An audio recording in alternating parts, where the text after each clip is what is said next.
Once again, today, obviously, I have this look in store for you. I am in this tutorial only going to do the hair, not the hair as such, it's a wig, but I will be just doing the makeup. If you would like to see how the hat and the coat is made, I will leave a tutorial on how to make those costumes. I did make them both from scratch. So if you would like to make your own Mad Hatter costume for Halloween this year, I will leave a link down below for you to check out. Alright guys, to get started you want a slightly damp beauty blender. Not wet, slightly damp. And I'm using a Nye Creme face paint. Here, this is a cream colour, so it's not a water activated, it's just apply straight on your face. Making sure to take it all the way down your neck to where your costume will be going. I do have a slight V-neck jacket, so I'm just making sure to take it all the way. Now with the cream colour in pink, I'm just going in and contouring my face. Just doing it the same as I would with a normal contour, but just replacing the colour with, of course, pink. You can make it slightly more dramatic than you usually would, just to give it that real gaunty kind of look. And then just blending them together, guys. If you do need to add more colour, go ahead. You can apply it directly with the beauty blender, just to make it more intense as you go along. Don't be scared to really make that contour bright and sharp. And for my nose, I didn't have a beauty blender small enough, so I'm just using my finger, which you can as well if you don't have a sponge, just because I was afraid I was going to get the pink everywhere by using the sponge. And here I am just applying another layer of pink, as I just felt that it blended together too much and you really lost that vibrancy of the pink, and I wanted it to pop.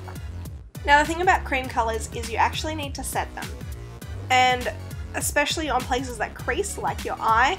So I wasn't too worried at the start, but I'm just going to go back in and actually blend out my eye again before I powder it. I'm just using the RCMA No Color Translucent Powder and just applying it all over to my face. I like to really dab it on in the spots that need it the most, like my eyes, and then just gently apply it everywhere else.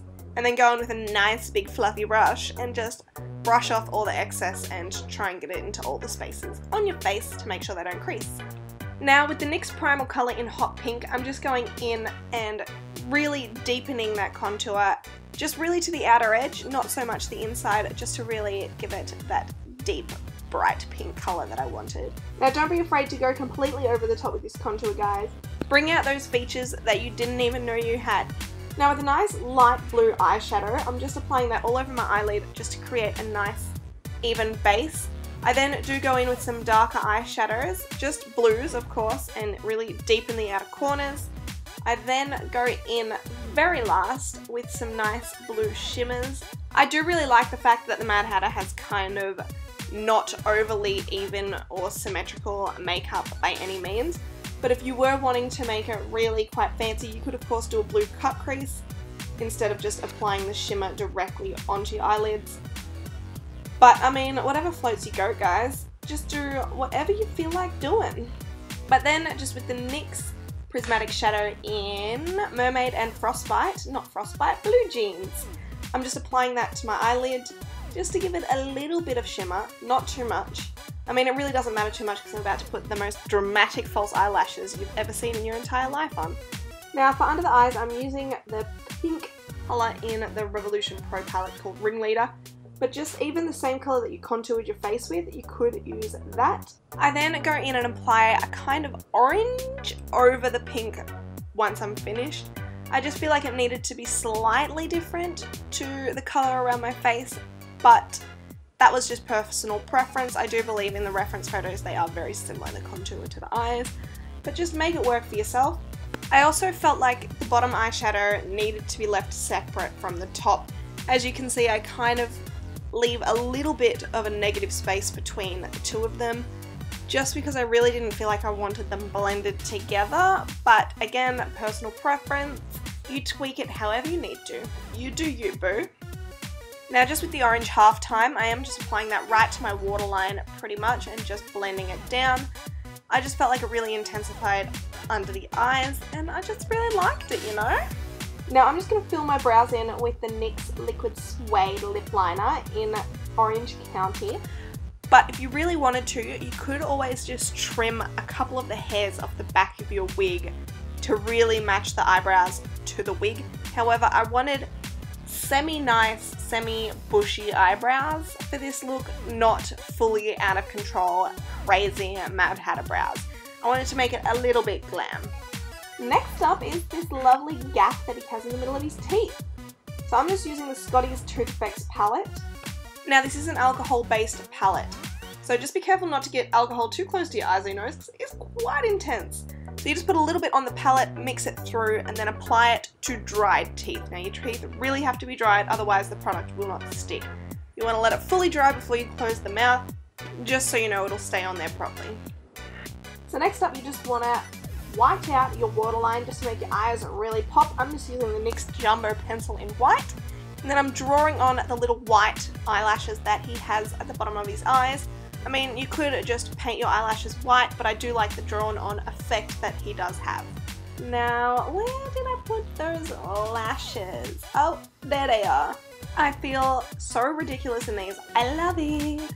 So next up is the lips. I chose the really bright pink lippy.